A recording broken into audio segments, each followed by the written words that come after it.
a co-founder of the social news and entertainment website Reddit, has been found dead. Sin duda era un prodigio, aunque él nunca pensó que lo fuera. No lo movía la ambición de montar una empresa y ganar dinero.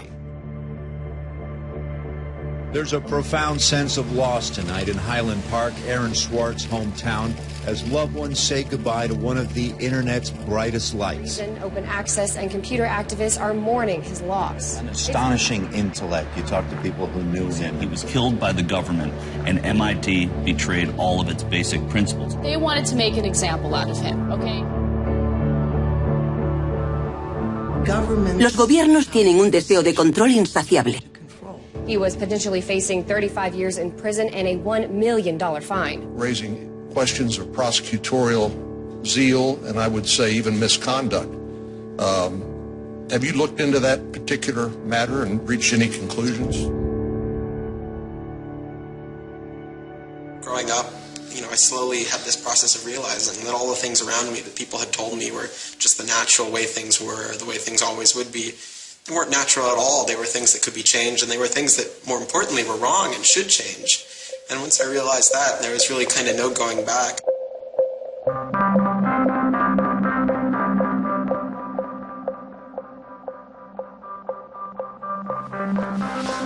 Welcome to Story Reading Time. The name of the book is Paddington at the Fair.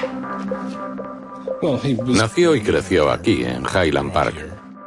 Aaron tenía 2 hermanos y todos eran muy inteligentes. No siempre nos portábamos bien. Éramos 3 niños pequeños corriendo por la casa y causando problemas.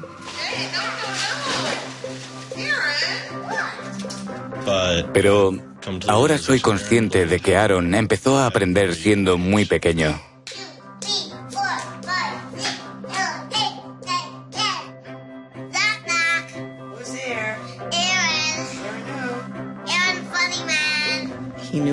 Sabía lo que quería y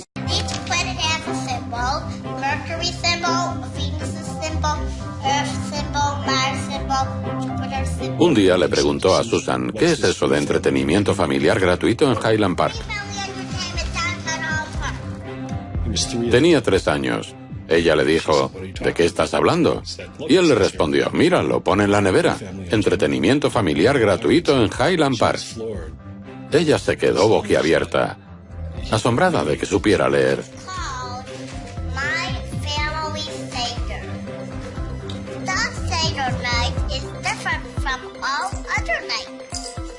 Recuerdo que una vez estábamos en la biblioteca de la Universidad de Chicago.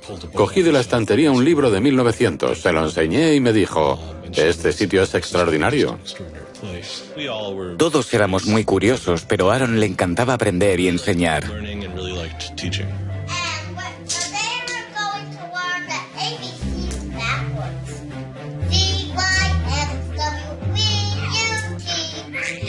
El día que llegó a casa tras su primera clase de álgebra me dijo, Noah, voy a enseñarte álgebra. Y yo le dije, ¿qué es el álgebra? Él era así.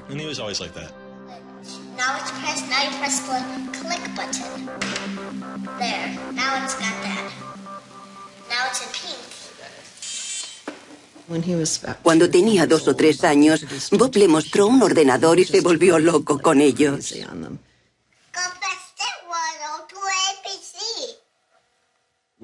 Todos teníamos ordenadores, pero a Aaron le encantaban.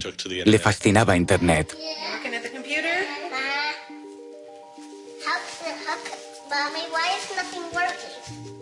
Empezó a programar cuando era muy joven. Recuerdo el primer programa que escribimos en BASIC. Era un juego de conocimientos sobre la guerra de las galaxias. Nos sentábamos juntos en el sótano, donde estaba el ordenador, y pasábamos horas programando el juego. Cuando yo ya me cansaba, él siempre encontraba algo nuevo que hacer o resolver con un programa informático.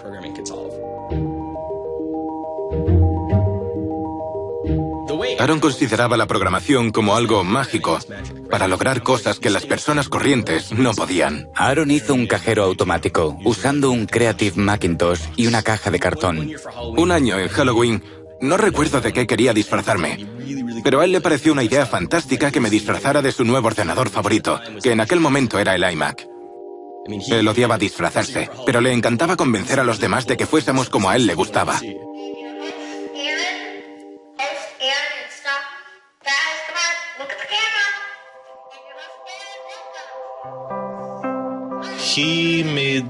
Creó una página web llamada The Info, en la que la gente podía meter información. Pensó, seguro que hay personas que lo saben todo sobre el oro, por ejemplo, y podrían escribirlo en esta página web. Otras personas podrían acceder a la información, leerla y corregirla si pensaban que era errónea. Algo muy parecido a Wikipedia. Pero fue mucho antes de Wikipedia. Y lo desarrolló un niño de 12 años, en su habitación, usando un servidor diminuto y tecnología primitiva. Uno de sus profesores le dijo, es una idea terrible. No puedes dejar que cualquiera edite tu diccionario o tu enciclopedia. Para eso existen los expertos. ¿Cómo se te ha ocurrido una idea tan mala? Mi hermano y yo siempre decíamos, Wikipedia no está mal, pero nosotros tenemos algo parecido en casa desde hace 5 años. La página web de Aaron, theinfo.org, gana un concurso escolar organizado por la compañía de diseño de páginas web con base en Cambridge Arts Digital.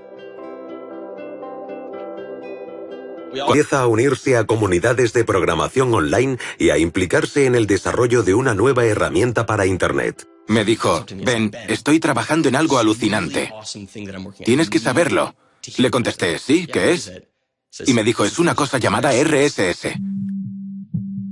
Me explicó de qué se trataba y le pregunté, ¿para qué sirve? ¿Va a usarla alguna página web? ¿Para qué la querrían? Se creó una lista de correos de personas que estaban trabajando en RSS y XML. En ella aparecía el nombre de Aaron Swartz, una persona combativa pero inteligente con muy buenas ideas. Nunca acudía a las reuniones y le preguntaron, ¿cuándo vas a venir a una de las reuniones para conocernos en persona? Y él contestó, no creo que mi madre me deje, tengo 14 años. No podían creer que aquella persona, aquel colega con el que llevaban todo un año trabajando, fuera un chico de 13 años, 14 recién cumplidos. Y nuestra segunda reacción fue, tenemos que conocerlo. Es extraordinario, formaba parte del grupo que diseñó el RSS. Él ayudó a construir los cimientos del hipertexto moderno. Y la parte concreta en la que él trabajaba, el RSS, era una herramienta que permitía obtener extractos de texto de otras webs. Normalmente se usa para los blogs. Si queremos leer los blogs de 10 o 20 personas, extraemos su contenido en formato RSS, que es una síntesis de todo lo que publican. De ese modo, podemos elaborar una recopilación de noticias de otras páginas. Aaron era muy joven, pero veía que la tecnología era imperfecta y buscaba formas de mejorarla.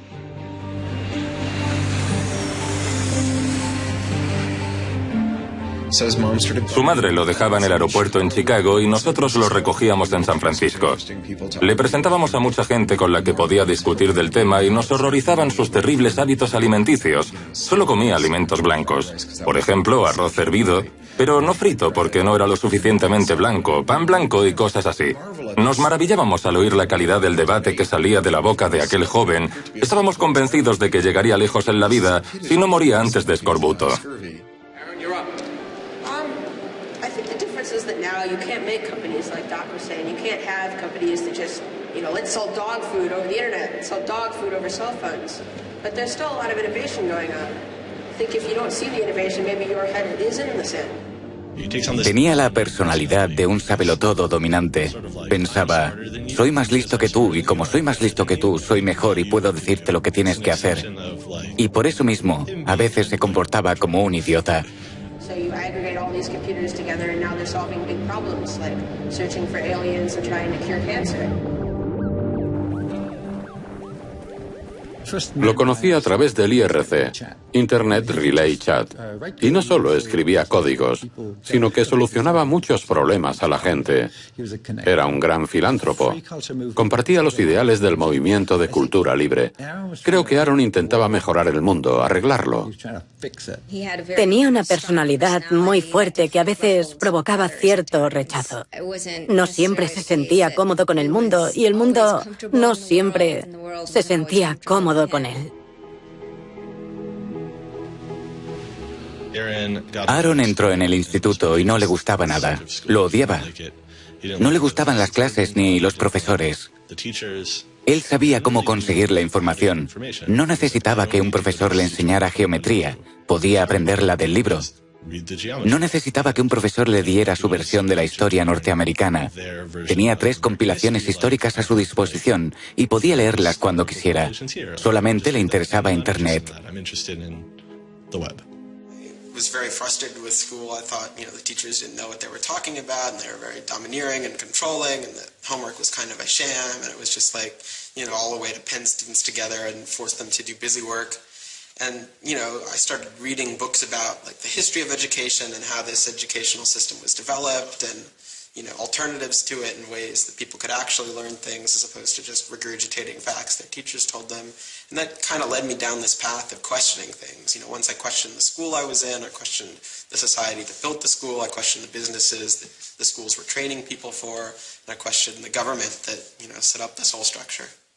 Una de las cosas que más le obsesionaban eran los derechos de autor.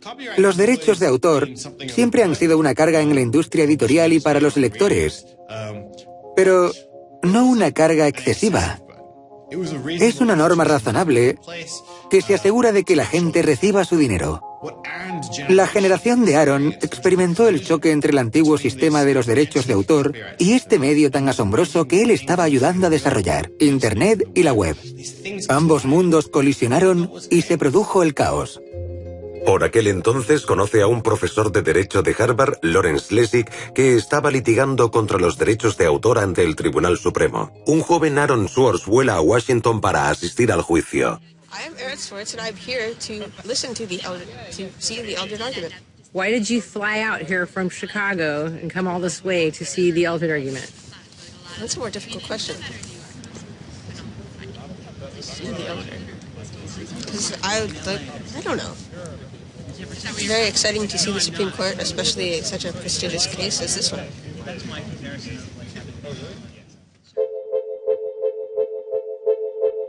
Lessig también trabaja en una nueva forma de definir los derechos de autor en Internet. Se llama Creative Commons.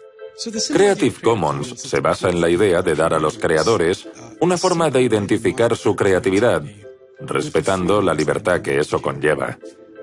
Así, mientras todos los derechos de autor son reservados, en nuestro modelo solo algunos lo son. Buscamos una forma sencilla de decir, esto es lo que puedes hacer con mi trabajo, pero necesitas mi permiso para estas otras cosas. El trabajo de Aaron era la parte informática, redactar las licencias para que fueran sencillas y comprensibles, para que los ordenadores pudieran procesarlas. La gente preguntaba, ¿por qué se encarga un chico de 15 años de redactar las especificaciones de Creative Commons? ¿No creéis que es un gran error? Y Larry decía, el error sería no hacer caso a este chico. Ni siquiera era lo suficientemente alto como para llegar al podio. Antes eran todos fijos, no regulables, y siempre se producía ese momento embarazoso en el que abría la pantalla del ordenador y nadie podía verlo. Come to our website here, and you go to choose license. It gives you this list of options, it explains what it means, and you fill out 3 simple questions. Do you want to require attribution? Do you want to allow commercial uses of your work? Do you want to allow modifications of your work? Me dejó impactada al ver que todos aquellos hombres lo trataban como a un adulto. Aaron subió al escenario frente a mucha gente y empezó a hablar de la plataforma que había creado para Creative Commons. Y todo el mundo le prestaba atención. Yo estaba sentada al fondo y solo podía pensar, es solo un niño. ¿Por qué lo escuchan? Pero lo hacían. Yo no entendía bien de qué hablaba. Aunque sus detractores critican la falta de esfuerzo por asegurar a los artistas el pago de su trabajo, el éxito de Creative Commons ha sido enorme. Actualmente solo en la web Flickr, más de 200 millones de personas usan alguna de las licencias de Creative Commons. Contribuyó con sus habilidades tecnológicas, pero para él no era una cuestión simplemente tecnológica. Aaron solía escribir con franqueza en su blog personal. Pienso mucho las cosas y me gustaría que otros hicieran lo mismo. Trabajo en nuevas ideas y aprendo de la gente. No me gusta excluir a nadie. Soy un perfeccionista, pero no dejo que eso se interponga en las publicaciones. Salvo por la educación y el entretenimiento, no desperdicio mi tiempo en cosas que no causarán impacto. Intento ser amable con todo el mundo, pero odio que no me tomen en serio. No siento resentimiento, no es productivo, y aprendo de mis propias experiencias. Quiero hacer del mundo un lugar mejor.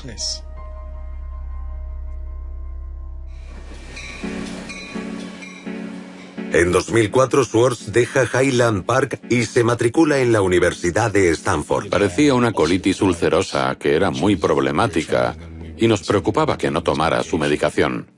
Fue hospitalizado y tenía que tomarse un cóctel de pastillas todos los días.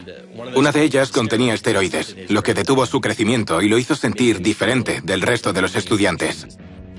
Creo que Aaron se presentó en Stanford dispuesto a terminar su carrera y acabó metido en un programa para estudiantes muy cualificados que en 4 años acabarían siendo grandes magnates y dirigirían las principales empresas del país. Y creo que eso le molestaba muchísimo. En 2005, tras solo un año de universidad, Schwartz recibe una oferta de trabajo para una nueva empresa llamada Y Combinator, dirigida por Paul Graham. Dijo, se me ha ocurrido una idea para una página web. Y a Paul Graham le encantó. Así que Aaron dejó los estudios y se mudó a este apartamento. Este era el apartamento de Aaron cuando se mudó aquí. Recuerdo que mi padre se quejaba de lo difícil que era encontrar un piso de alquiler porque Aaron no tenía nómina y había dejado la universidad. Él vivía en lo que ahora es el salón y algunos de estos carteles son de cuando estaba aquí. Esta es la biblioteca. Ahora hay más libros, pero muchos son de Aaron. El sitio de Aaron de Y Combinator se llama Infogamy, una herramienta para hacer páginas web, pero Infogamy apenas tiene usuarios y Schwartz acaba fusionando su proyecto con otro de Y Combinator que necesita ser rescatado. Lo dirigen Steve Huffman y Alexis Ohanian y se llama Reddit. There we were, starting from almost nothing. No users, no money, no code, and growing day by day into a hugely popular website. And it showed no signs of letting up. First we had 1,000 users, then 10,000, then 20,000, and on and on. It was just incredible. Reddit ha llegado a lo más alto y es un rincón dedicado a los amantes de la informática. Hay mucho humor, mucho arte y la visitan todas las mañanas para enterarse de las noticias. Reddit roza el caos a cierto nivel. Así que, por un lado, es un sitio en el que la gente habla de las noticias del día, de tecnología, de política y de otros problemas. Pero también hay mucho contenido no seguro y material ofensivo. Hay algunas secciones en las que los trolls se sienten como en casa. Así que en ese sentido, Reddit ha generado mucha polémica. Podríamos decir que está al límite del caos. Reddit llama la atención del gigante editorial Condé Nast, que les hace una oferta para comprar la compañía.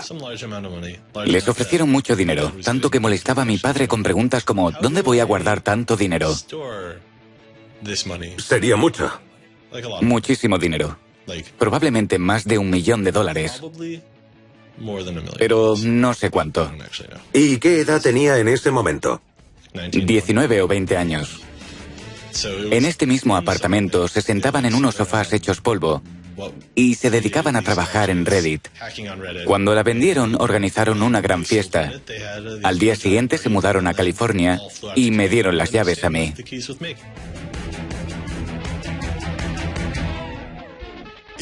Fue curioso porque acababa de vender su empresa y todos suponíamos que era rico. pero dijo, voy a instalarme en esta habitación que parece una caja de zapatos. No necesito más. No era mucho mayor que un armario. Para él, la idea de gastar el dinero en objetos de lujo era impensable. Siempre decía, me gusta vivir en apartamentos, así que no voy a gastar una fortuna en una mansión. Y me gusta vestir con vaqueros y camisetas, así que no voy a gastar dinero en ropa. Para él no era importante. Lo que sí es importante para Schwartz es cómo fluye el tráfico de Internet y qué nos llama más la atención. In the old system of broadcasting, you're fundamentally limited by the amount of space in the airwaves. You know, you could only send out 10 channels over the airwaves of television, right? Or even with cable, you had 500 channels. On the internet, everybody can have a channel. Everyone can get a blog or a MySpace page. Everyone has a way of expressing themselves. And so what you see now is not a question of who gets access to the airwaves. It's a question of who gets control over the ways you find people.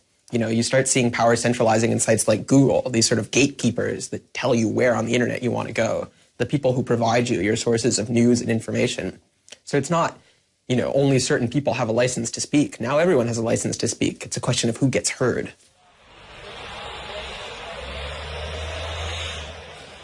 Cuando empezó a trabajar en Condé Nast, en San Francisco, llegó a la oficina y quisieron darle un ordenador con una serie de programas instalados. Le dijeron que no podía instalar nada nuevo en él, lo que para un programador es ultrajante. Desde el primer día se quejaba de eso. Paredes grises, escritorios grises, ruido gris. Cuando llegué el primer día no podía soportarlo. A la hora del almuerzo me encerré en el baño y me puse a llorar. No creo que pueda mantener la cordura con ese zumbido constante en mis oídos y mucho menos podría trabajar así. Pero aquí nadie más parece trabajar.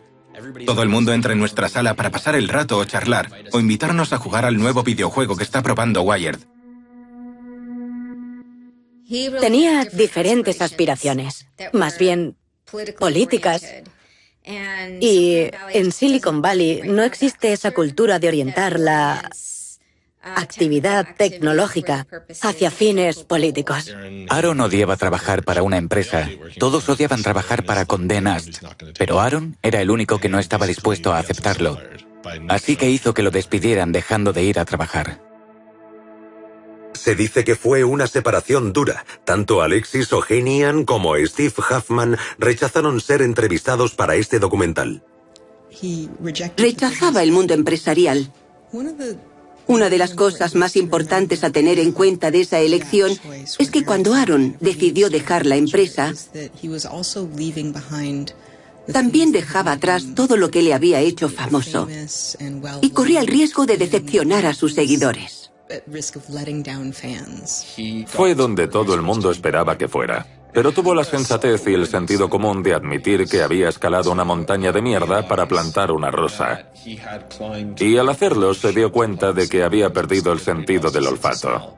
En vez de quedarse allí sentado, intentando convencerse de que no era tan malo como parecía y deleitándose por haber conseguido la rosa, volvió a bajar. Y eso es alucinante.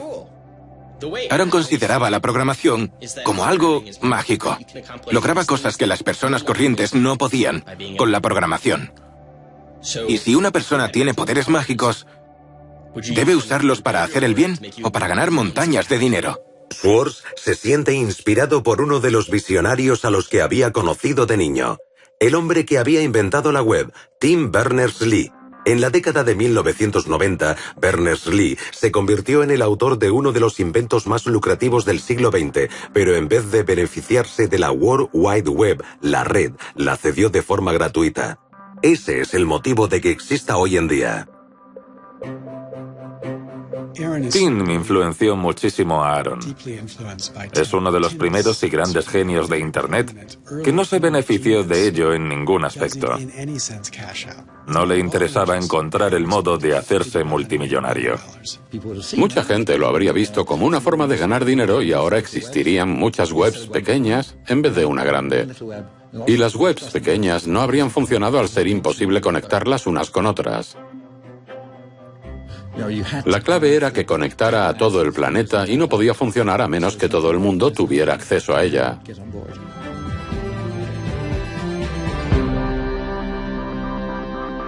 I mean, I feel very strongly that it's not enough to just live in the world as it is, to just kind of take what you're given and, follow the things that adults told you to do and that, your parents told you to do and that society tells you to do.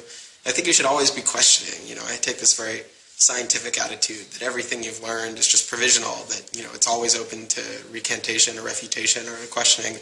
And I think the same applies to society. Once I realized that there were real serious problems, fundamental problems that I could do something to address, I didn't see a way to forget that. I didn't see a way not to.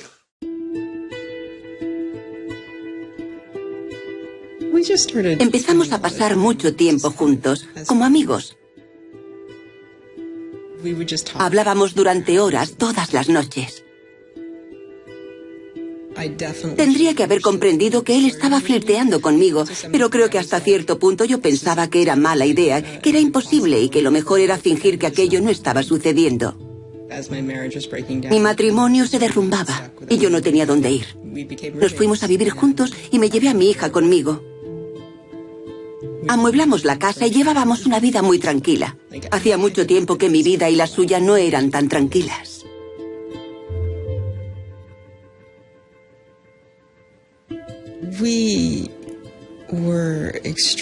Estábamos muy unidos desde que comenzó nuestra relación. Estábamos en contacto constantemente. Pero los dos éramos muy difíciles.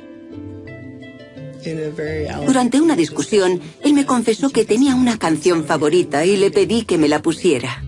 Se trataba de Extraordinary Machine, de Fiona Apple. Creo que le gustaba porque transmite esa sensación de prepararse para una batalla. Y también porque inspira mucha esperanza.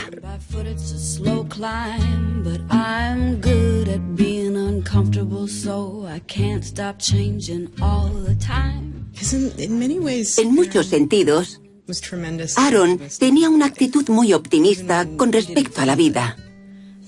Incluso cuando no lo sentía, podía ser muy optimista.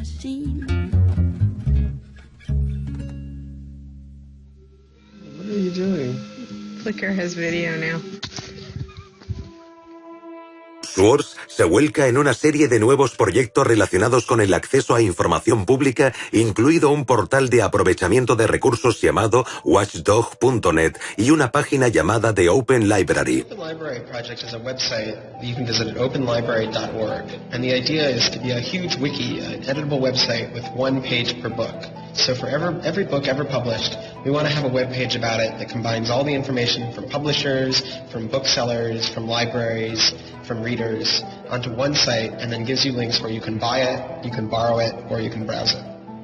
I love libraries. I'm the kind of person who goes to a new city and immediately seeks out the library. That's the dream of Open Library, is building this website where both you can leap from book to book, from person to author, from subject to idea, go through this vast tree of knowledge that's been embedded and lost in big physical libraries, that's hard to find, that's not very well accessible online, is really important because books are a cultural legacy.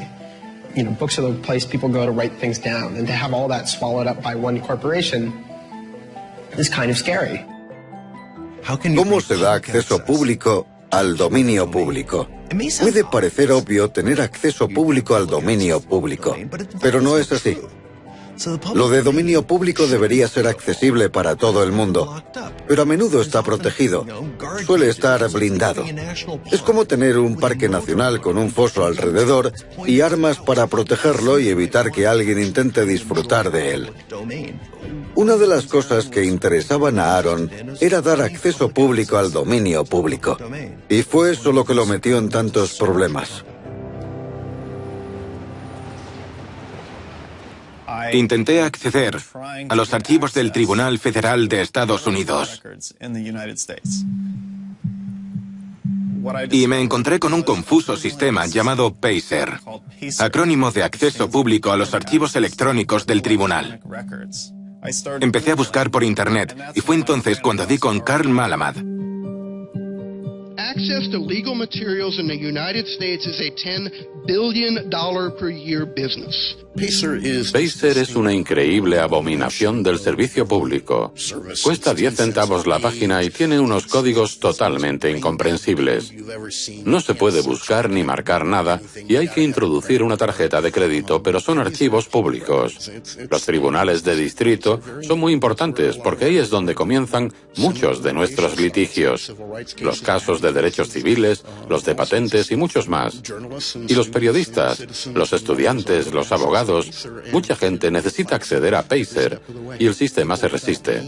Las personas sin medios no pueden leer las leyes tan fácilmente como aquellas que tienen un American Express. Es un impuesto por el acceso a la justicia. La ley es el sistema operativo de nuestra democracia. ¿Y tenemos que pagar para verla? No parece muy democrático.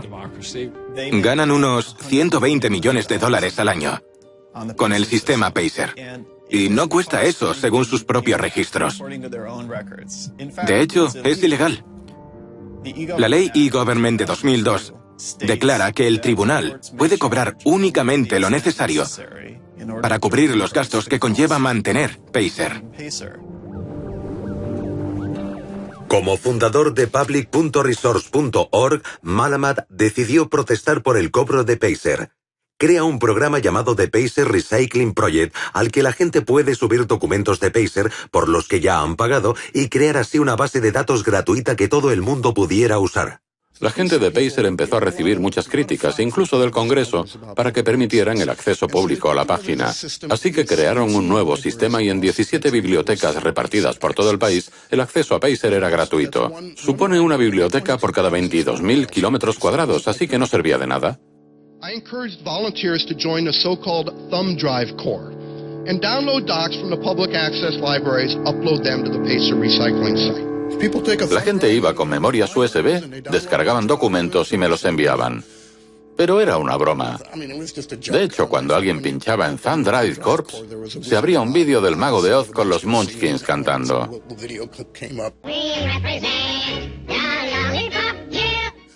Recibí una llamada de Steve Schultz y Aaron diciéndome: queremos unirnos a Thumb Drive Corps. En esa época, coincidí con Aaron en una conferencia.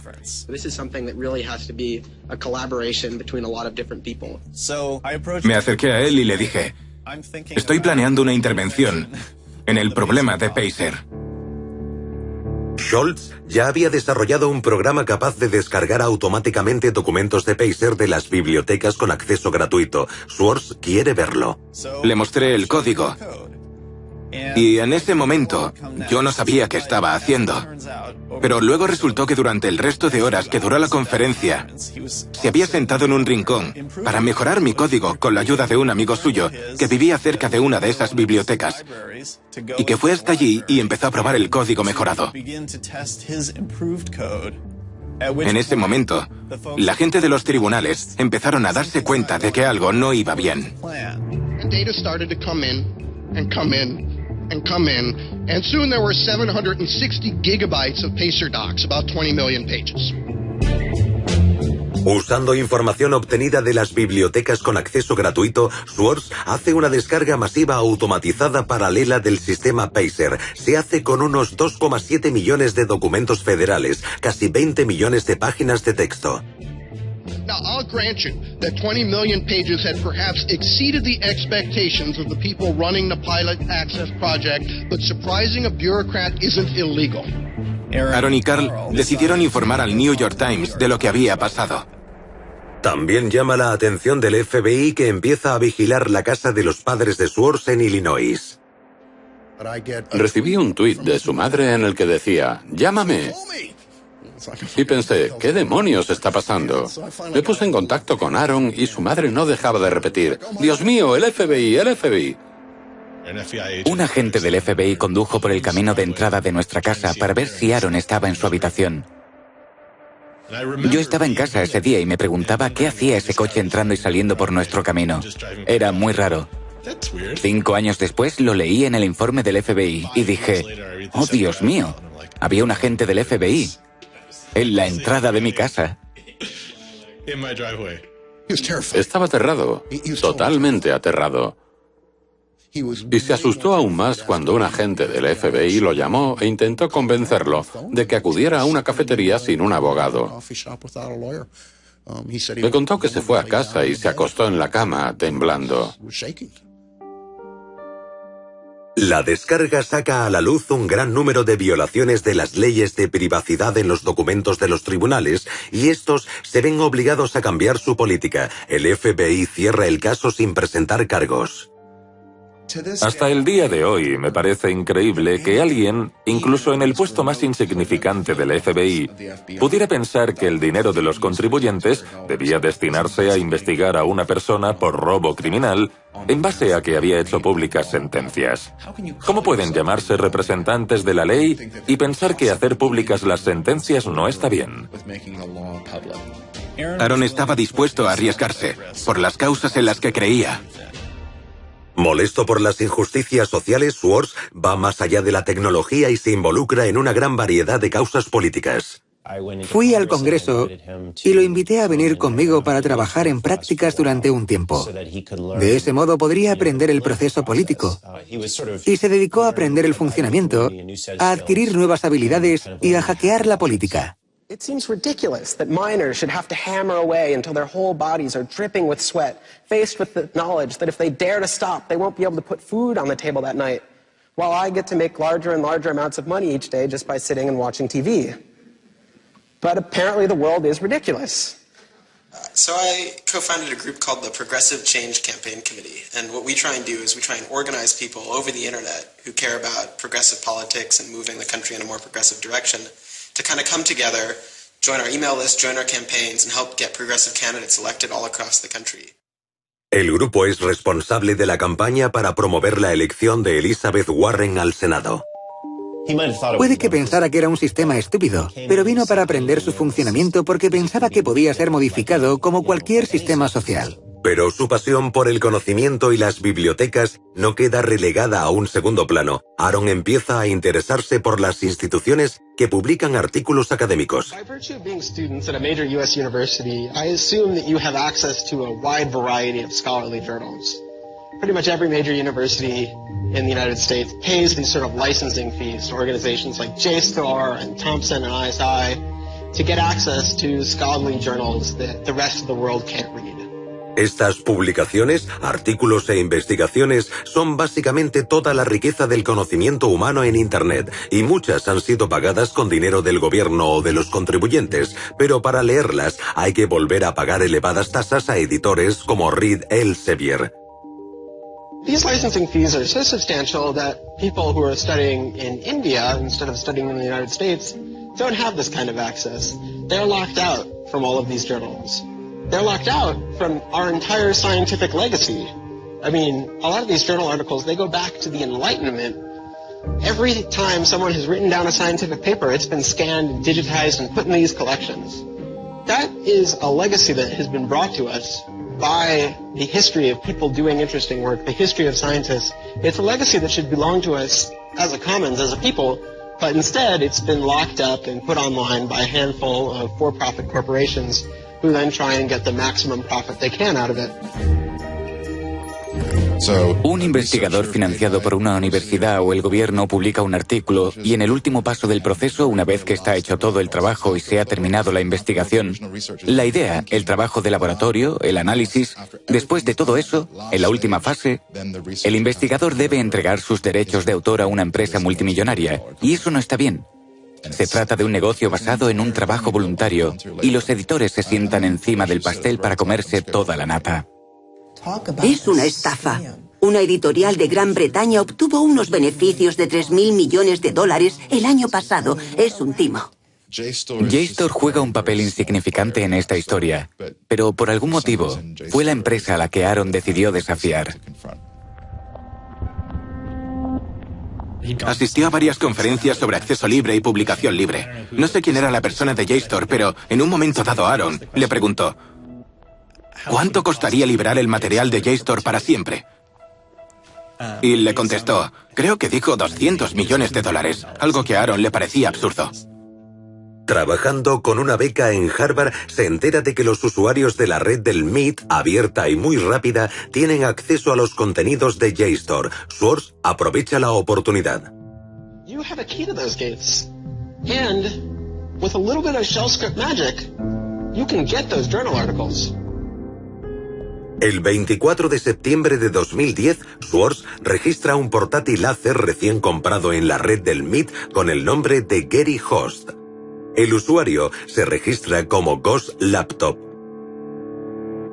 No pirateó JSTOR en el sentido tradicional de la palabra. La base de datos de JSTOR estaba organizada, así que le resultó muy fácil averiguar cómo descargar todos los artículos. Estaban numerados, así que no tuvo más que poner barra, número de artículo 444.024 y 25 y 26. Creó un script o guión de comandos en Python llamado keygrabbing.py, que fue cogiendo un artículo tras otro. Al día siguiente, Ghost Laptop empieza a coger artículos, pero la IP del ordenador no tarda en ser bloqueada. Para Schwartz no es más que un pequeño alto en el camino. Cambia la dirección IP del portátil y sigue descargando. JSTOR y el MIT toman varias medidas para tratar de impedir la descarga cuando se dan cuenta. Y cuando esas medidas no funcionaron, JSTOR negó el acceso del MIT a su base de datos. Así que durante un tiempo jugaron al gato y al ratón, accediendo a la base de datos de JSTOR. Por supuesto, Aaron era el gato, ya que su habilidad tecnológica era muy superior a la de los informáticos de JSTOR que intentaban proteger el sistema. En el sótano de uno de los edificios había un cuarto de comunicaciones abierto. Y en vez de conectarse por Wi-Fi bajó hasta allí, conectó el ordenador directamente a la red y lo dejó descargando todos los artículos con un disco duro externo. Sin que Schwartz lo sepa, su ordenador y el disco duro son descubiertos por las autoridades, que no detienen la descarga. En vez de eso, instalan una cámara de vigilancia. Encontraron el ordenador en el sótano de un edificio del MIT. Podrían haberlo desconectado, haber esperado a que el propietario volviera para decirle: oye, ¿qué estás haciendo? Corta eso, ¿quién eres tú? Pero no lo hicieron. Querían grabarlo para reunir pruebas en su contra. Ese es el único motivo por el que se graba una cosa así.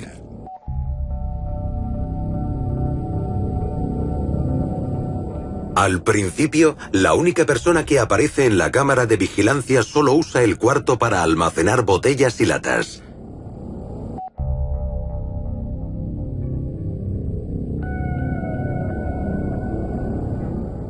Pero días después, la cámara graba a Schwartz.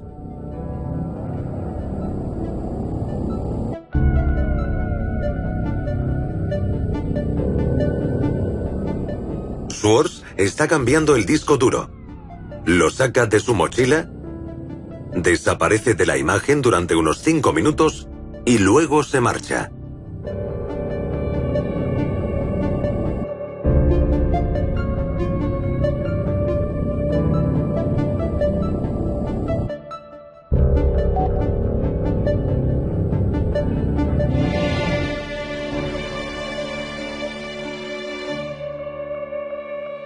Organizaron una especie de emboscada. Él volvía a casa en bici desde el MIT y de repente aparecieron varios coches de policía y empezaron a seguirlo. Él contaba que los agentes lo embistieron. Me dijo que no se dio cuenta de que eran policías que querían arrestarlo. Pensaba que alguien intentaba atacarle. Me dijo que lo golpearon.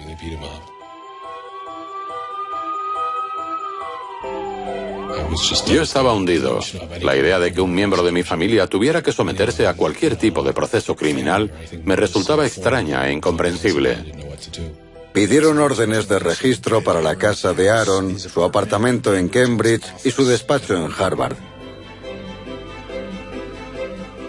2 días antes de la detención, la investigación va más allá de JSTOR y la policía local de Cambridge. Ahora está en manos del Servicio Secreto de Estados Unidos. El Servicio Secreto fue creado para investigar los fraudes informáticos y de tarjetas de crédito en 1984, pero 6 semanas después del ataque del 11 de septiembre, sus competencias aumentan. El presidente Bush hace uso de la Patriotic Act para crear una red de lo que ellos llaman Fuerzas Especiales contra los Delitos Electrónicos.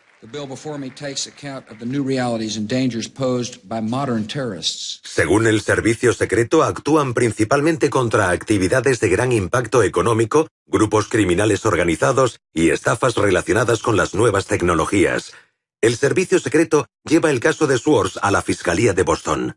Había un tipo en la fiscalía con el título de director de las Fuerzas Especiales o la División de Delitos Informáticos. No sé a qué se dedicaría, pero uno no es fiscal de crímenes informáticos si no tiene crímenes informáticos que resolver. Así que se abalanzó sobre el caso, decidió llevarlo él, no se lo asignó a ninguna otra persona de la fiscalía. Es Steven Hyman. El fiscal Steven Hyman se mantiene apartado de la vida pública desde el arresto de Aaron Swartz, pero podemos verlo en este episodio del programa de televisión American Greed, grabado en la época de la detención de Aaron.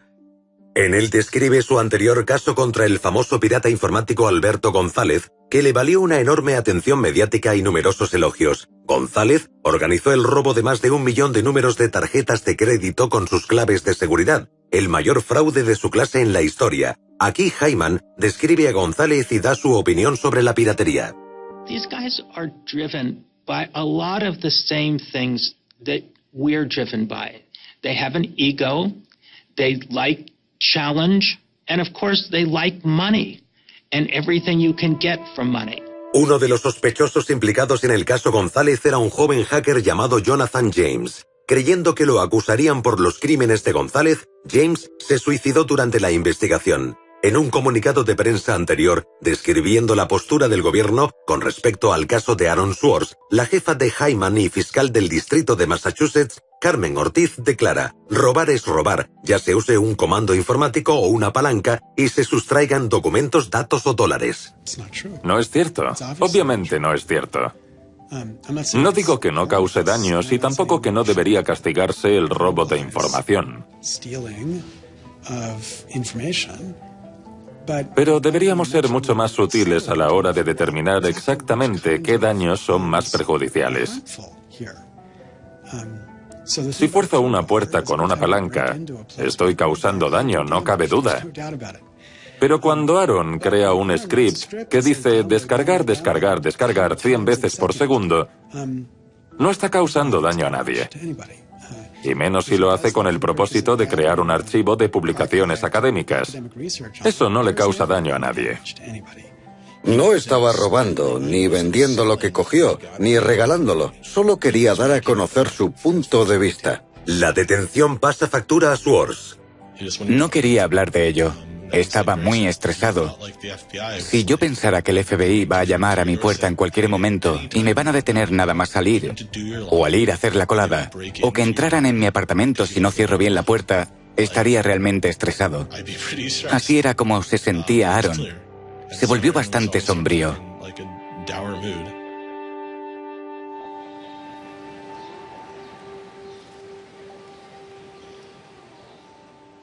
En aquella época nunca dejaba muy claro dónde iba, porque le daba miedo de que el FBI lo estuviera esperando.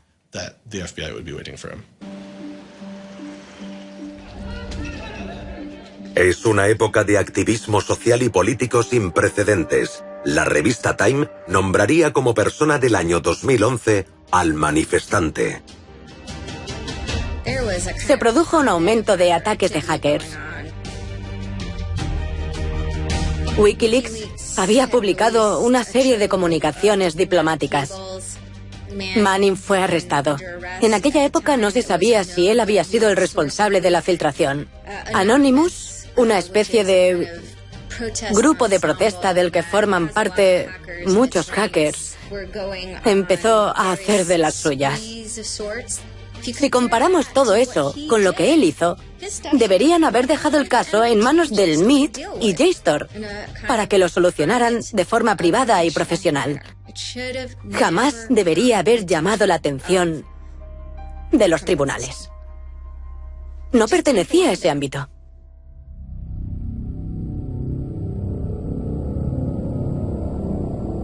Antes de ser acusado, y 1 año de arresto domiciliario sin usar ordenadores en ningún momento. A cambio, Schwartz debe declararse culpable de un delito grave.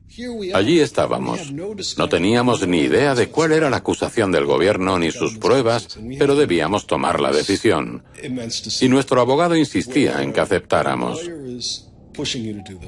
El gobierno nos ponía unos requisitos innegociables y todo el mundo nos decía que las probabilidades de ganar eran mínimas. Así que, aunque no fuera culpable, más le valía aceptar el trato. Boston tiene su propia división de delitos informáticos, con muchos abogados, probablemente más de los que necesitan. Y seguramente tenían una enorme cantidad de casos que no podían llevar a juicio porque algunos delincuentes viven en Rusia o pertenecen a corporaciones con abogados que cobran $500 o $700 la hora que se enfrentarían a ellos. Y después estaba el caso de este chico. Era fácil demostrar su culpabilidad y el FBI ya lo tenía fichado. Así que, ¿por qué no ir a por él con todo el peso de la ley?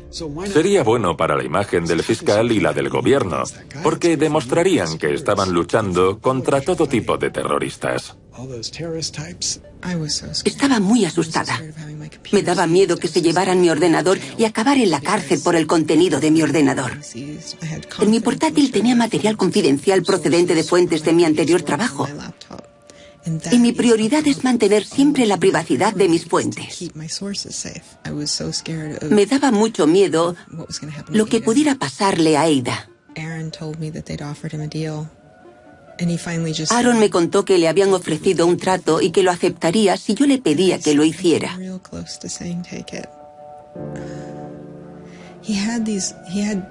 Me faltó muy poco para pedírselo. Tenía aspiraciones políticas serias que había desarrollado cuando decidió abandonar su trabajo corporativo y comenzar esta nueva vida dedicada al activismo político. Pero pensaba que no podía seguir por ese camino habiendo cometido un delito.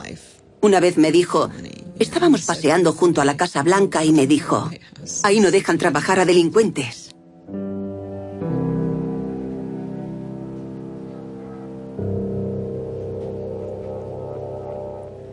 Quería que esa fuera su vida. No había matado a nadie, no había hecho daño a nadie, no había robado dinero. No había hecho nada que pudiera considerarse un delito grave.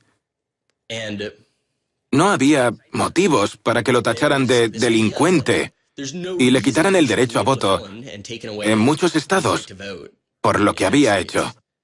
Era ultrajante. Era normal que se sintiera así. Podrían haberle puesto una multa o prohibirle la entrada al MIT para siempre. Pero, ¿declararlo un delincuente y encarcelarlo? Schwartz rechaza el trato. Hyman redobló sus esfuerzos y continuó presionándonos a todos los niveles. A pesar de las pruebas recuperadas del portátil, el disco duro y la memoria USB de Aaron, los fiscales necesitan pruebas de sus intenciones. ¿Por qué descargó Aaron Swartz artículos de JSTOR y qué planeaba hacer con ellos? El gobierno sostenía que planeaba publicarlos. No sabemos si esa era su intención, porque Aaron se dedicaba a hacer proyectos en los que analizaba grandes cantidades de datos procedentes de artículos para aprender de ellos. La mejor prueba de ello era que cuando estaba en Stanford, también descargó toda la base de datos de Westlaw. Para un proyecto con estudiantes de Derecho de Stanford, Schwartz descargó la base de datos legal de Westlaw y puso al descubierto la vinculación entre quienes financiaban la investigación legal y los resultados finales. Hizo un fabuloso análisis de organizaciones comerciales que concedían dinero a profesores de Derecho para que estos escribieran artículos analizando las leyes que les eran favorables, como Exxon durante un derrame de petróleo, y ese sistema corrupto de financiación les beneficiaba. Schwartz nunca publicó los documentos de Westlaw. Podía tener la misma intención con la base de datos de JSTOR. Era algo totalmente aceptable. Pero si por otro lado tenía intención de crear un servicio equiparable a JSTOR, como su propio Harvard Law Review, y cobrar por ello. Entonces se trataba de un delito criminal porque estaría intentando explotar ese material comercialmente. Pero sería de locos pensar que pretendía eso. También cabía la posibilidad de que su intención fuera hacer pública toda esa información. Y dependiendo de sus intenciones, la ley debía considerarlo de un modo u otro. El gobierno lo acusaba de un delito comercial, como si hubiera robado datos de tarjetas de crédito, ese tipo de delitos. No sé qué pensaba hacer con esa base de datos, pero un amigo suyo me dijo que quería analizarlos en busca de pruebas de financiación empresarial en investigaciones sobre el cambio climático que pudieran modificar las conclusiones. Y yo me lo creo.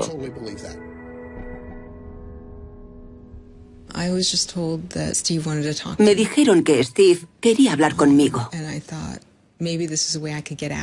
Pensé que podía ayudarlo a salir de aquella situación. No quería vivir con el miedo de que me incautasen el ordenador. Y con el miedo de ir a la cárcel por desacato si me negaba a entregar mi ordenador. Así que cuando me dijeron que Steve quería hablar conmigo, me pareció razonable. Hacen una propuesta a Norton que permite a los fiscales hacerle preguntas sobre el caso de Aaron a cambio de inmunidad para ella sobre cualquier información que revele durante la entrevista. No me gustaba la idea. Dije a mis abogados repetidas veces que me parecía sospechoso. No me gustaba. No quería inmunidad ni la necesitaba. No había hecho nada.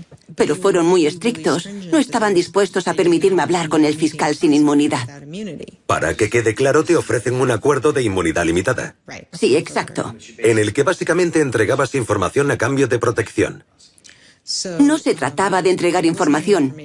Al menos yo no lo veía así. Se trataba de hablar del tema con ellos. ¿Te hicieron preguntas? Me hicieron preguntas. Podían preguntar lo que quisieran. Y dijeras lo que dijeras, no podrían procesarte. Intenté rechazarlo varias veces. Dije una y otra vez que no quería la inmunidad. Estaba enferma y mis abogados no dejaban de presionarme. Estaba confusa. En aquel momento no me iba bien, estaba deprimida y asustada. No comprendía la situación en la que me encontraba. No tenía ni idea de lo que pasaba. Yo no había hecho nada interesante, ni mucho menos malo. Nos enfadamos mucho. Aaron se sentía muy confuso. Todos estábamos confusos. Hasta los abogados de Aaron. Intentamos que Quinn cambiara de abogados. No estaba acostumbrada a estar en una habitación con hombres adultos, armados, diciéndome constantemente que mentía y que intentaba ocultar algo. Les dije que lo que intentaban juzgar no era un delito, que se estaban equivocando. Recuerdo que usé la frase, estáis en el lado equivocado de la historia. Y me miraron con cara aburrida. No parecían enfadados, parecían aburridos. Y empecé a pensar que no hablábamos el mismo idioma. Les dije un montón de cosas sobre por qué la gente se descarga publicaciones académicas y al final, no recuerdo por qué, mencioné que había publicado en su blog el manifiesto de guerrilla por el acceso abierto. Este es el manifiesto de guerrilla por el acceso abierto, escrito supuestamente en julio de 2008, en Italia. La información es poder. Pero como sucede con todo poder, hay quienes quieren quedárselo.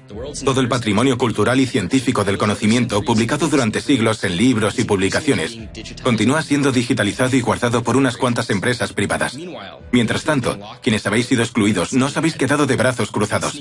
Habéis fisgoneado a través de agujeros y trepado las vallas, liberando la información y compartiéndola con vuestros amigos. Pero todas estas acciones pasan desapercibidas y quedan ocultas.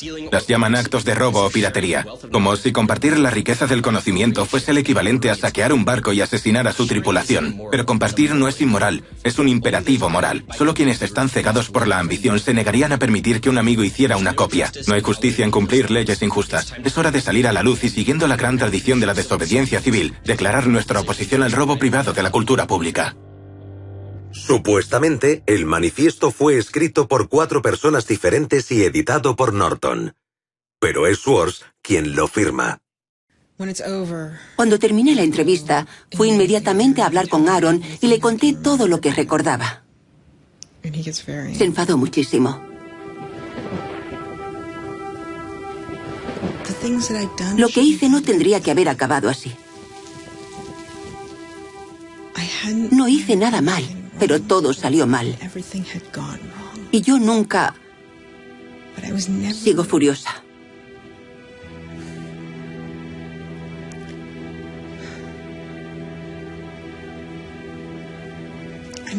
Sigo furiosa por haber intentado por todos los medios que aquella gente hiciera lo correcto y que ellos lo volvieran todo en mi contra, haciéndome daño de todas las maneras posibles. En ese momento, lamenté haber dicho todo eso. Pero sobre todo lamento que aceptemos eso como algo normal, que nos parezca bien. Que mantengamos un sistema judicial que conduce a la gente a pequeñas trampas que pueden arruinarte la vida. Ojalá no hubiera dicho aquellas cosas. Pero lo que más me enfurece es que todo siga igual.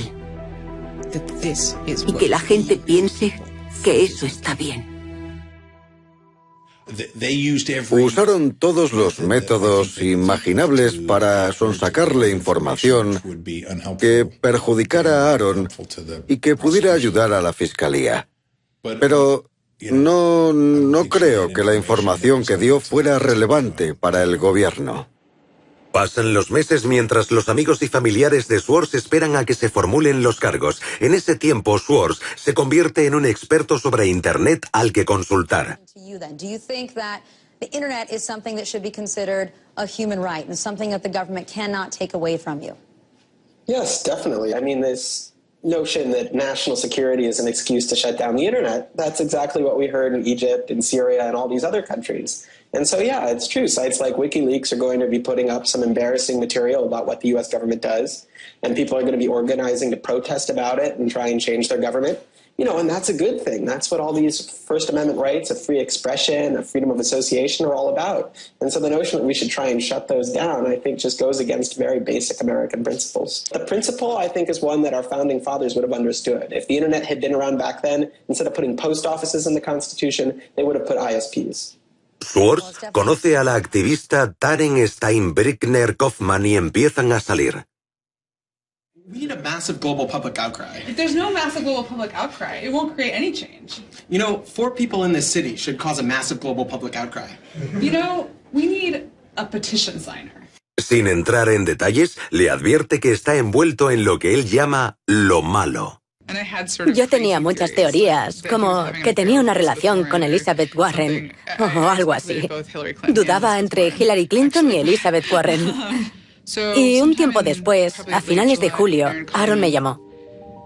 Yo cogí el teléfono y me dijo, puede que lo malo salga mañana en las noticias. ¿Prefieres que te lo cuente yo o quieres leerlo mañana? Le contesté, quiero que me lo cuentes. Entonces me dijo, bueno, me detuvieron por descargarme demasiadas publicaciones académicas y quieren usarme para dar ejemplo. Y le dije, ¿eso es todo? ¿Por eso tanto jaleo? ¿En serio? Tampoco me parecía para tanto. El 14 de julio de 2011, el fiscal acusa formalmente a Swartz de 4 delitos graves. Lo acusan el mismo día que en Inglaterra detienen a 2 miembros de Lulzsec y a otros piratas informáticos. Aaron parecía un pirata más, así que decidieron clavar su cabeza en una estaca y exponerla para que todo el mundo la viera. Aaron fue a entregarse y lo detuvieron. Lo registraron, le quitaron los cordones de los zapatos y el cinturón y lo encerraron en una celda de aislamiento. La Fiscalía del Distrito de Massachusetts emite un comunicado declarando: Swartz se enfrenta a 35 años de cárcel, seguidos de 3 años de libertad condicional, embargo de bienes y una multa de hasta $1 millón.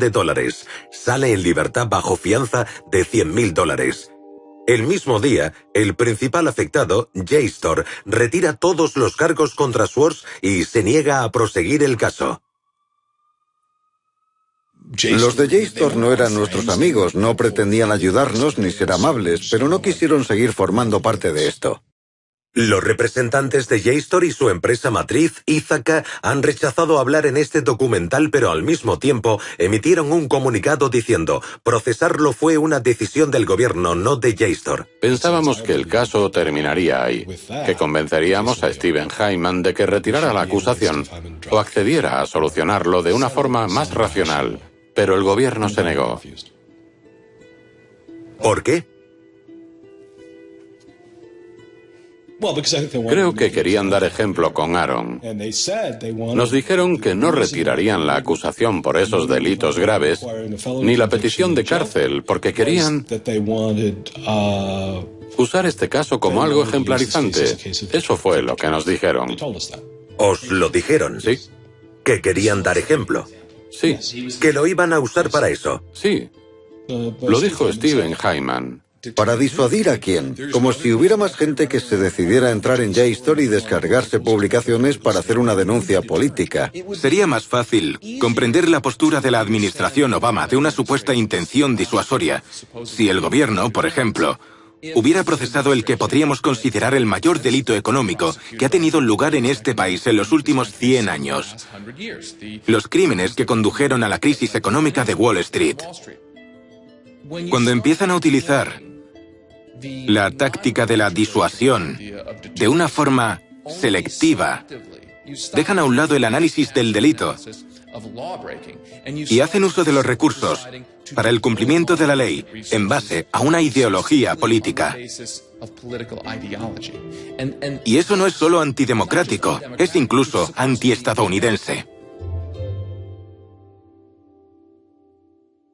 Posteriormente, el fiscal Steven Hyman dice supuestamente al abogado del MIT que la gota que colma el vaso es un comunicado de prensa enviado por una organización que había fundado Swords llamada Demand Progress. Según el MIT, Hyman reacciona a la declaración de apoyo calificándola de campaña descontrolada por Internet y un movimiento estúpido que eleva el caso de un nivel humano a un nivel institucional. Era una combinación peligrosa. El fiscal no quería perder credibilidad, tenía una carrera política a la vista y no quería que esto le pasara factura en el futuro. Así que destinó mucho dinero de los contribuyentes en detener a una persona por coger demasiados libros de una biblioteca. Increíble. Decidí presionar al MIT de todas las formas posibles para que pidiera al gobierno que detuviera el proceso. ¿Cuál fue la respuesta del MIT? En aquel momento no dio ninguna respuesta.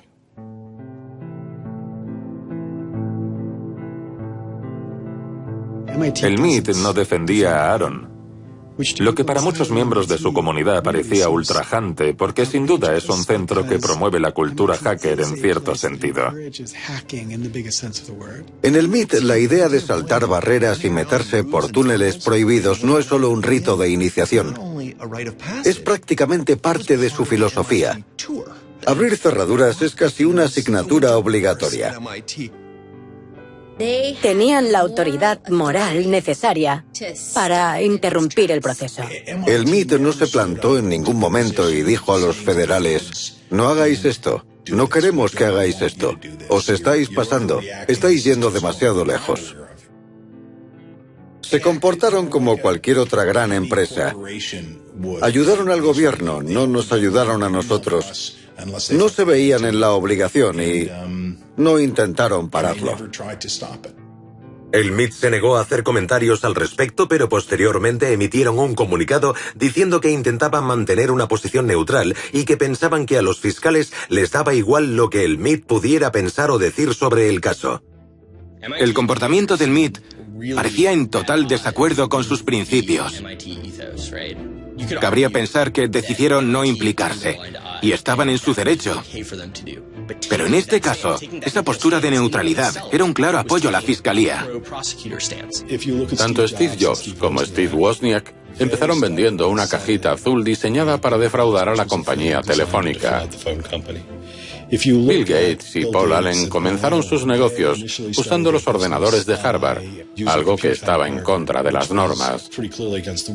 La diferencia entre Aaron y las personas que he mencionado es que él quería un mundo mejor, no ganar dinero. Swords continúa hablando abiertamente de los problemas de Internet. the internet works is because of the competitive marketplace of ideas. And what we need to be focusing on is getting more information about our government, more accessibility, more discussion, more debate. But instead, it seems like what Congress is focused on is shutting things down. Aaron pensaba que podía cambiar el mundo, explicando claramente cómo funcionaba ese mundo. Literally control your computer and make it spy on you. Welcome, Aaron. Good to have you back on the show here. You know, just like spies used to in olden days put microphones and tap what people were saying, now they're using computers to do the same things. La actividad política de Schwartz continúa. Su atención se centra ahora en un proyecto de ley que estudia el Congreso destinado a frenar la piratería. Su nombre es SOPA, la Stop Online Piracy Act. Activistas como Peter Eckersley la consideran excesiva, ya que amenaza la integridad de Internet. Una de las primeras cosas que hice fue llamar a Aaron. Le pregunté, ¿podemos organizar una gran campaña en contra de esto? It's not? No, he said. It's a bill about the freedom to connect. Now I was listening. Se lo pensó un tiempo y luego me dijo que sí. Fue entonces cuando fundó Demand Progress. Demand Progress es una organización activista por Internet.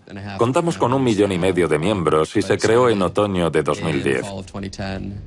Aaron fue una de las personas que más contribuyó al activismo en contra de los problemas de justicia social en este país. SOPA fue la primera ley destinada a restringir la piratería online de música y cine. Pero lo que hacía era tratar con un martillo un problema que necesitaba un bisturí. De aprobarse, la ley permitiría a una empresa retirar la financiación de páginas web sin necesidad de un proceso o incluso forzar a Google a excluir sus enlaces. Tan solo necesitaría una reclamación por infracción de derechos de autor. Enfrenta a los titanes de los medios de comunicación tradicionales contra una nueva cultura mucho más sofisticada. It makes everyone who runs a website into a policeman. And if they don't do their job of making sure nobody on their site uses it for anything that's even potentially illegal, the entire site can get shut down without even so much as a trial. This was over the top. I mean, this era exagerada. Era una catástrofe. This bill poses a serious threat to speech and civil liberties for all who use the internet.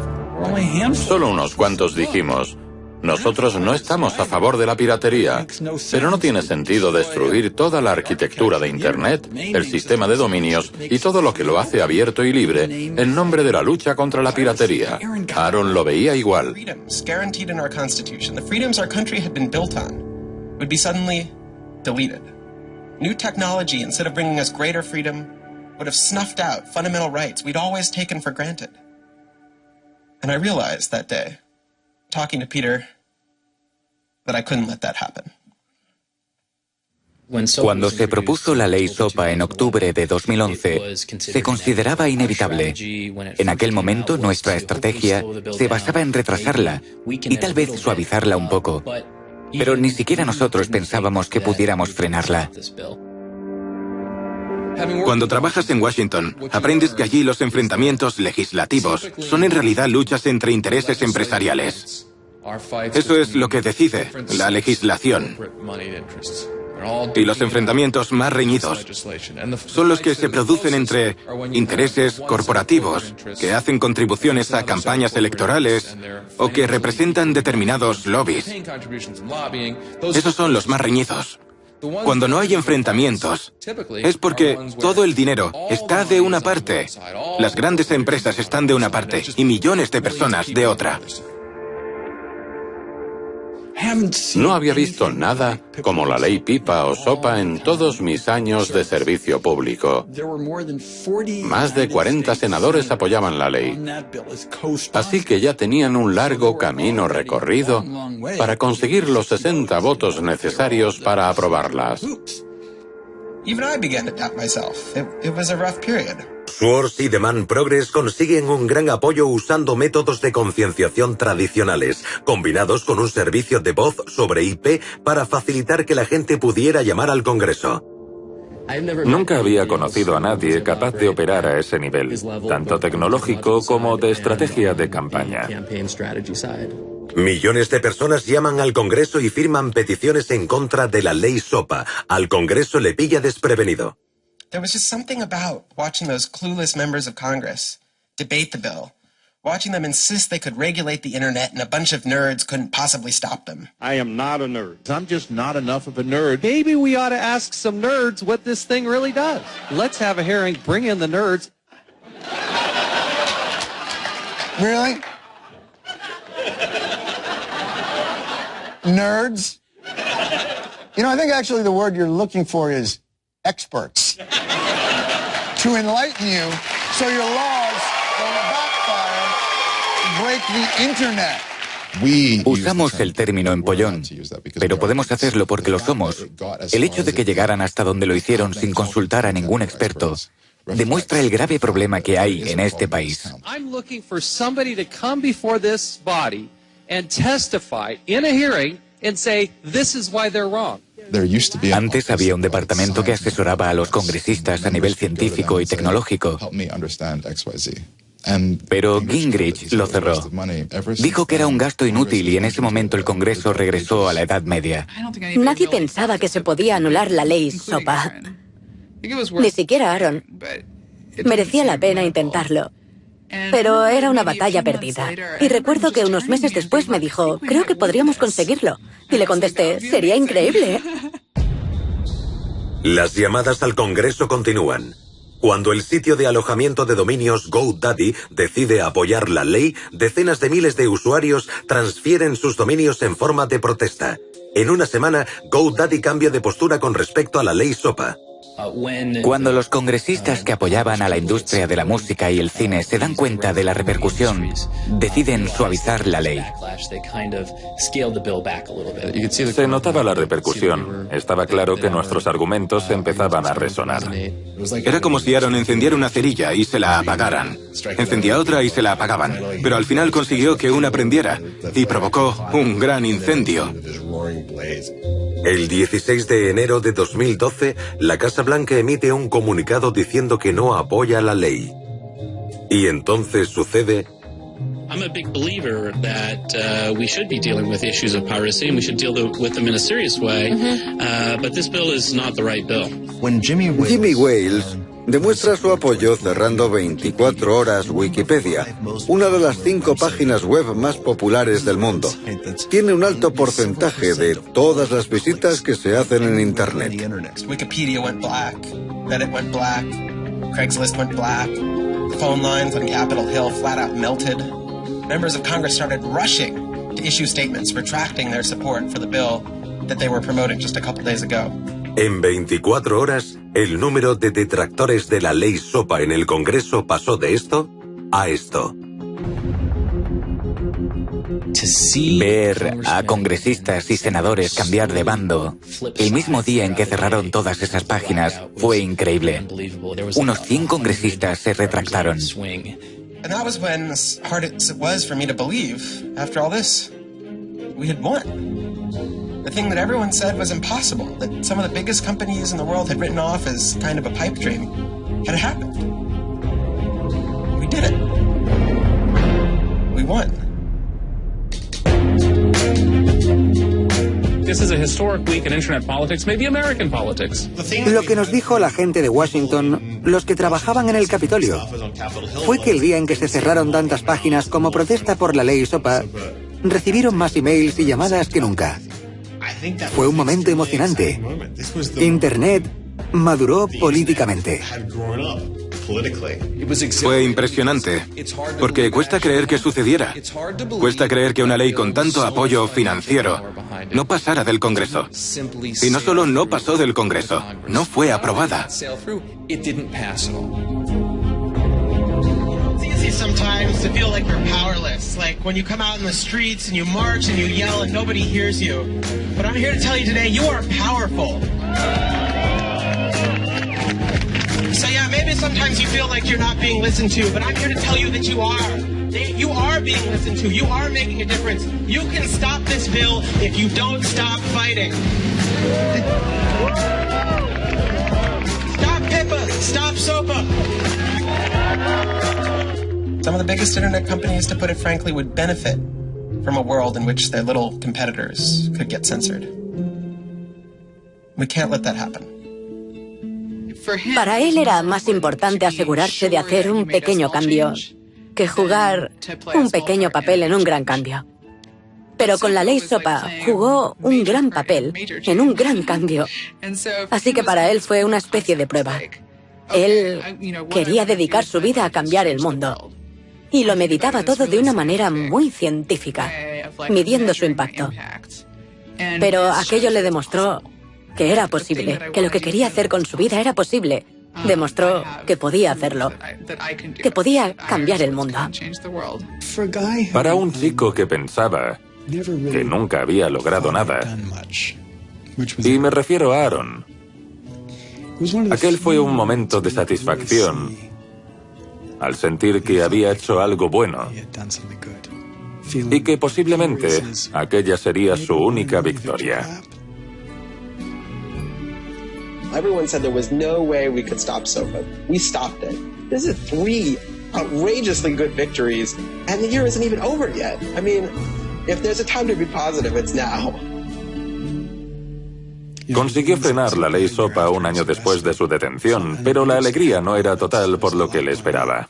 Estaba decidido a participar en el proceso político. Era imparable. La lista de organizaciones que funda Swords, a veces en colaboración con otros, es enorme. Y años antes de que Edward Snowden sacara a la luz el problema de la vigilancia en la red, a Swords ya le preocupaba.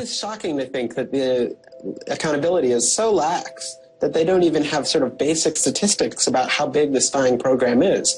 And if the answer is, oh, we're spying on so many people we can't possibly even count them, then that's an awful lot of people, right? It would be one thing if they said, look, you know, we know the number of telephones we're spying on, we don't know exactly how many real people that corresponds to, but they just came back and said, we can't give you a number at all. That's pretty, I mean, it's scary is what it is. Well, that's scary. Le presionaron muchísimo. Le quitaron todo el dinero que había ganado.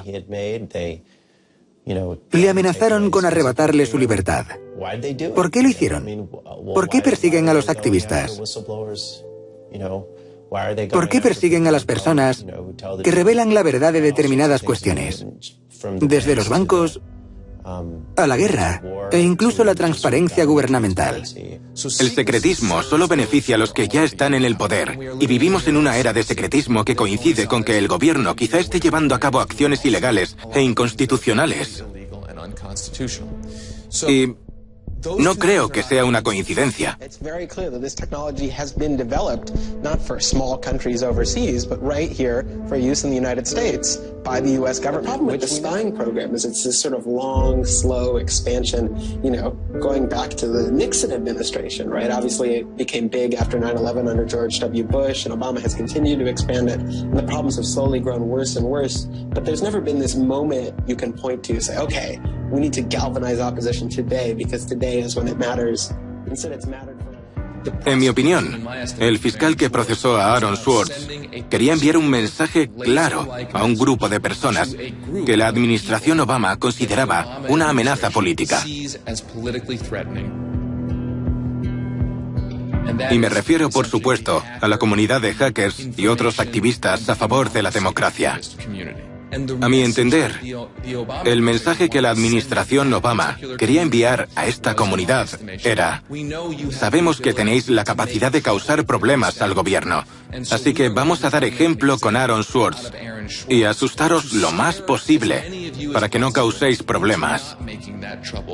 And the government said, oh, the legal opinions we're using to legalize the spying program are also classified. So we can't even tell you which laws we're using to spy on you. You know, every time they can say, oh, this is another instance of cyber war, the cyber criminals are attacking us again, we're all in danger, we're all under threat. They use those as excuses to push through more and more dangerous laws. And so just to follow that up, like, personally, how do you feel the fight is going, I guess? It's up to you. I know, but we gotta, like, you know. You know, there's sort of these two polarizing perspectives, right? Everything is great. The internet has created all this freedom and liberty and everything's going to be fantastic. Or everything is terrible. The internet has created all these tools for cracking down and spying and, you know, controlling what we say. And I think both are true, right? The internet has done both. And both are kind of amazing and astonishing. And which one will win out in the long run is up to us. It doesn't make sense to say, oh, one is doing better than the other. You know, they're both true. And it's up to us which ones we emphasize and which ones we take advantage of, because they're both there and they're both always going to be there.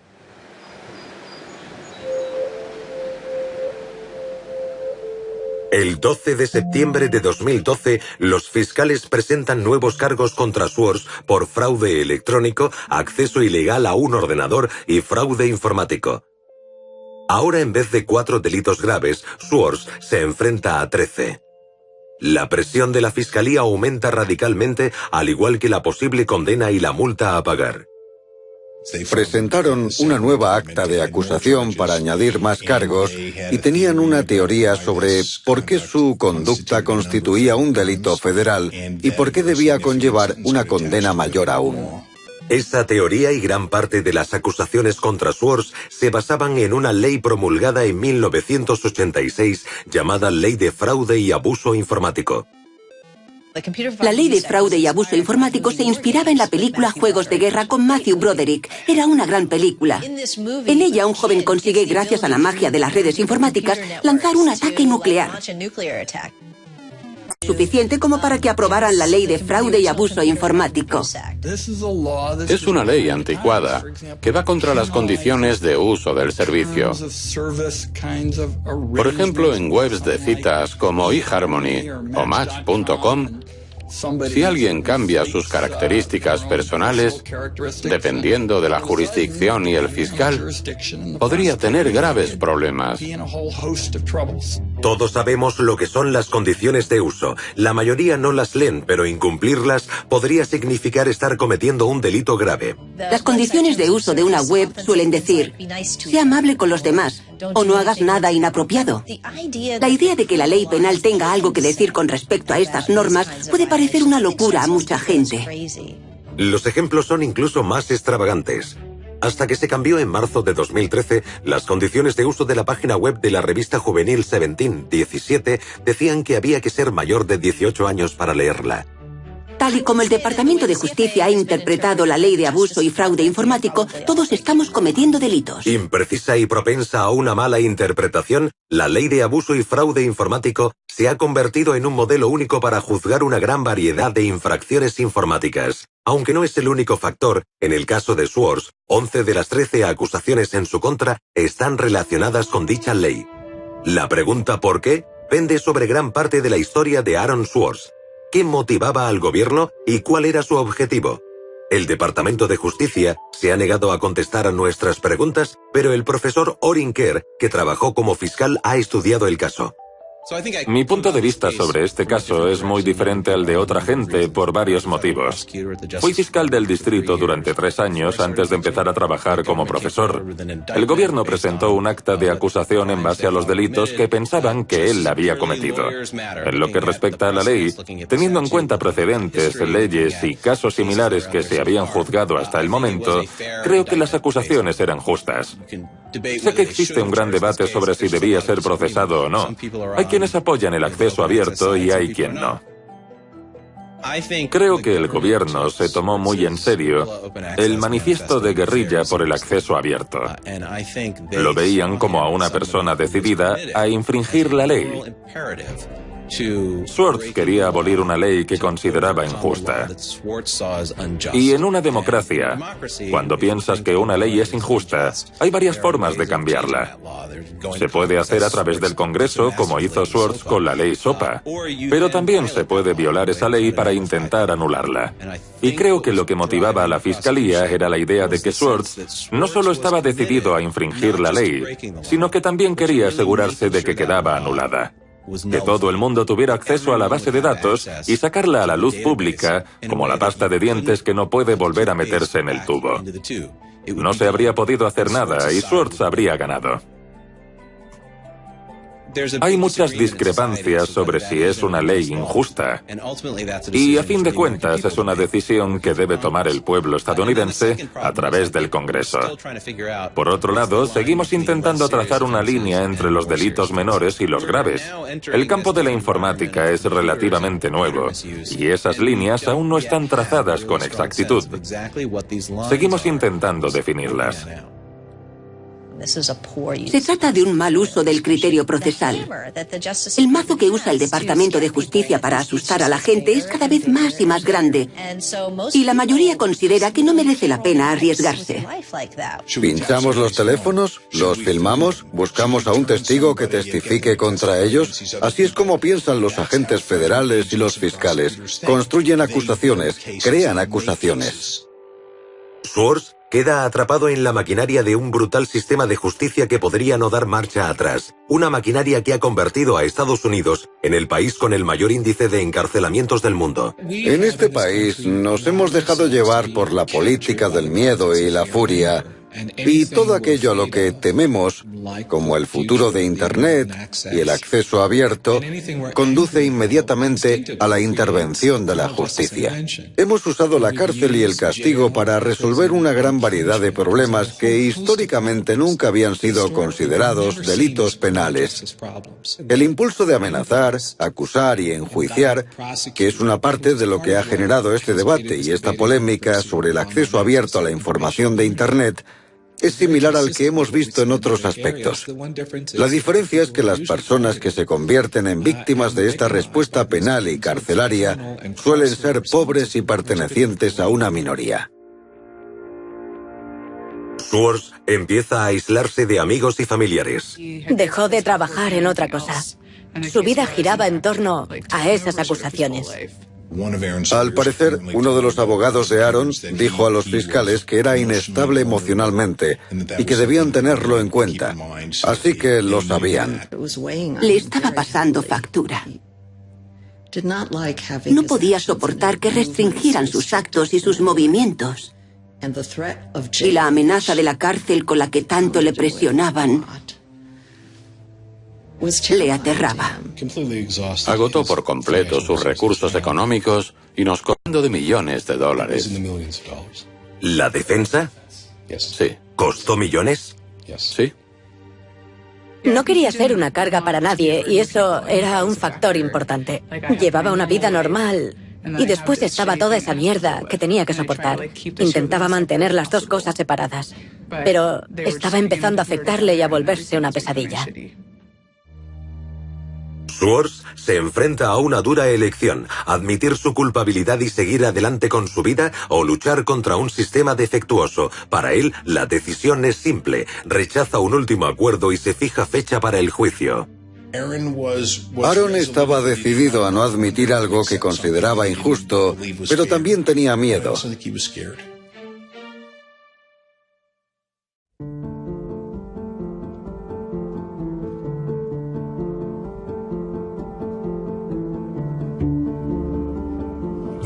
Yo creo que no habrían podido condenar a Aaron.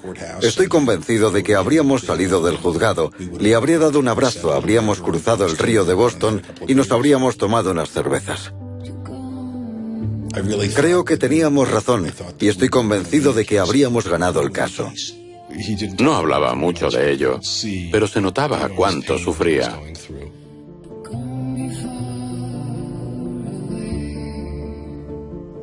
En ningún momento de su niñez tuvo cambios de humor, ni episodios depresivos, o nada que pudiera llevarnos a pensar que sufría una depresión. Pero puede que estuviera deprimido.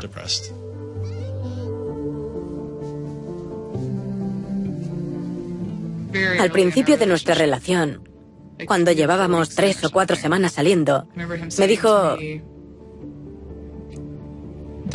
que yo era mucho más fuerte que él. Aaron era débil en muchos sentidos. Le costaba mucho más que al resto sobrellevar ciertas cosas, pero eso también formaba parte de su genialidad.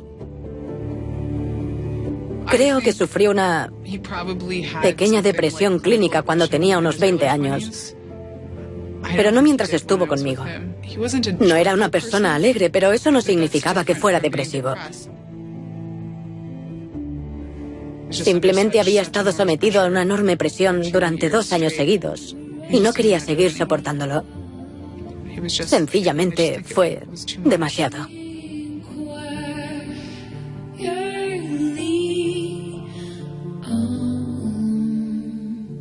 Aquella noche recibí una llamada.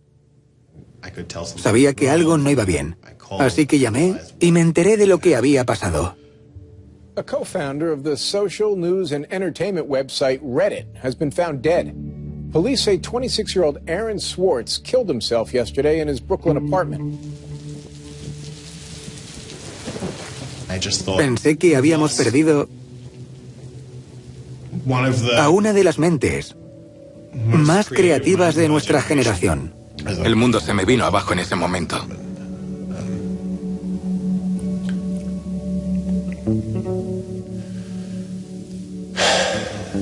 Fue una de las peores noches de mi vida.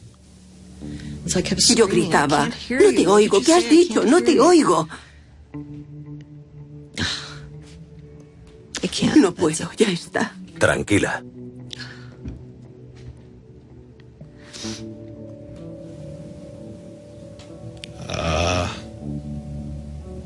Nadie lo entendía. Y seguimos sin hacerlo. Estaba tan frustrado y furioso.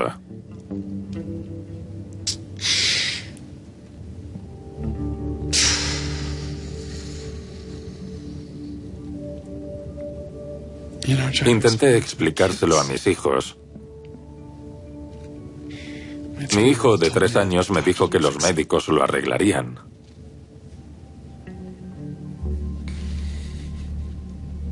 Conozco a mucha gente que ha muerto, pero nunca había perdido a nadie así. Porque todo el mundo sentía, como yo, que aún había mucho por hacer. No sabía que se sentía así. No sabía que estaba sufriendo tanto. Era una parte de mí. Y no quería creérmelo. Entonces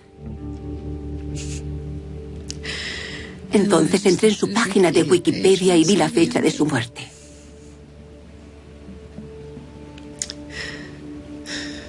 ...2013.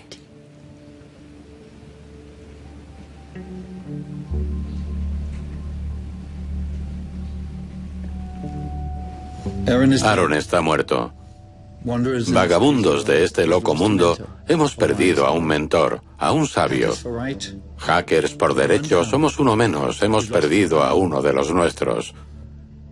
Proveedores, cuidadores, oyentes, alimentadores, padres todos, hemos perdido a un hijo. Lloremos.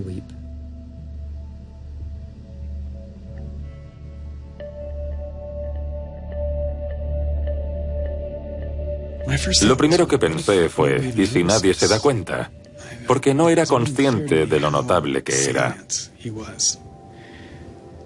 Nunca había visto un estallido de emociones como ese. La red se incendió. Todo el mundo intentaba explicarlo a su modo, pero nunca había visto a la gente mostrar tanta pena en Twitter. Todo el mundo estaba afligido.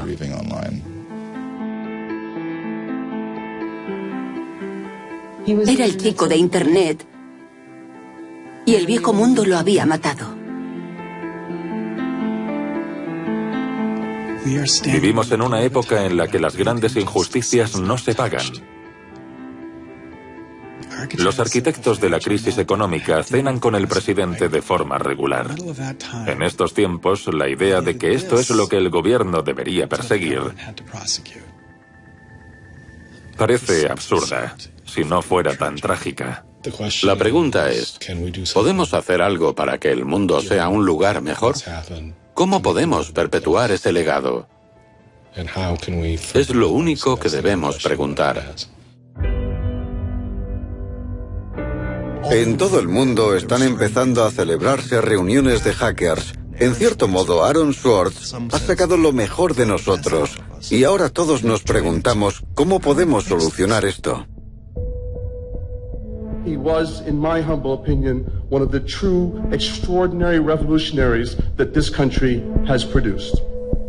I don't know whether Aaron was defeated or victorious, but we are certainly shaped by the hand of the things that he wrestled with.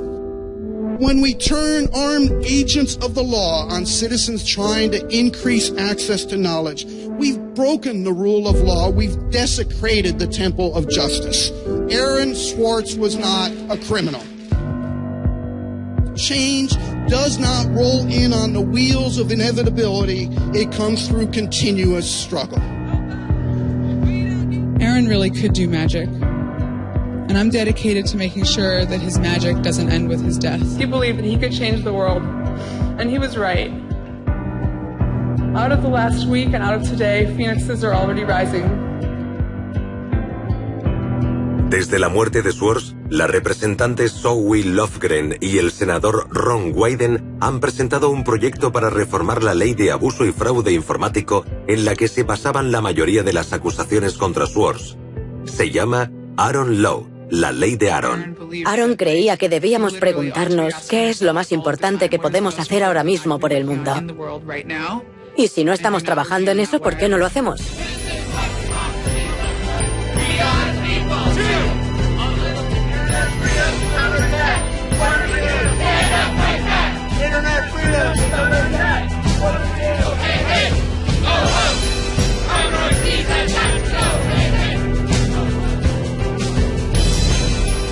I wish we could change the past, but we cannot.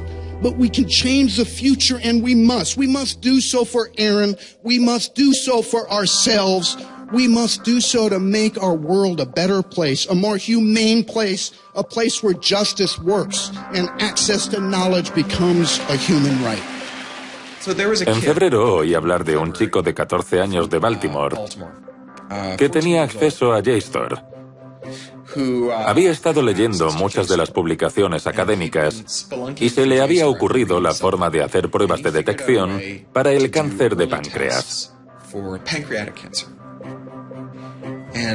El cáncer de páncreas es mortal porque siempre se detecta demasiado tarde.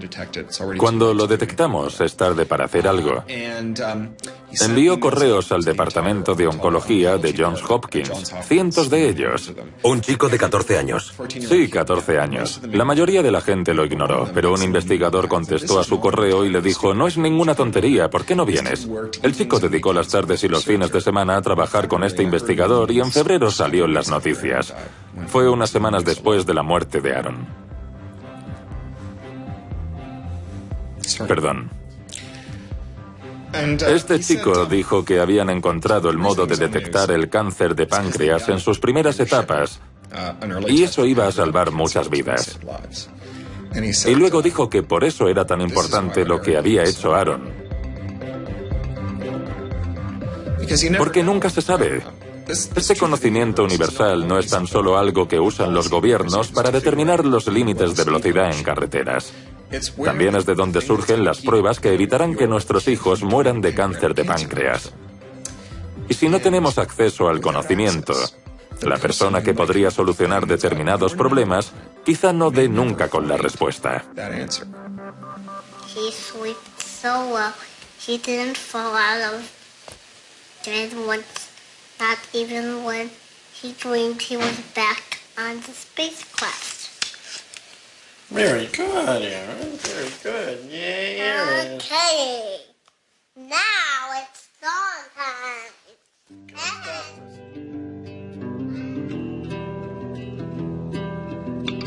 Hey.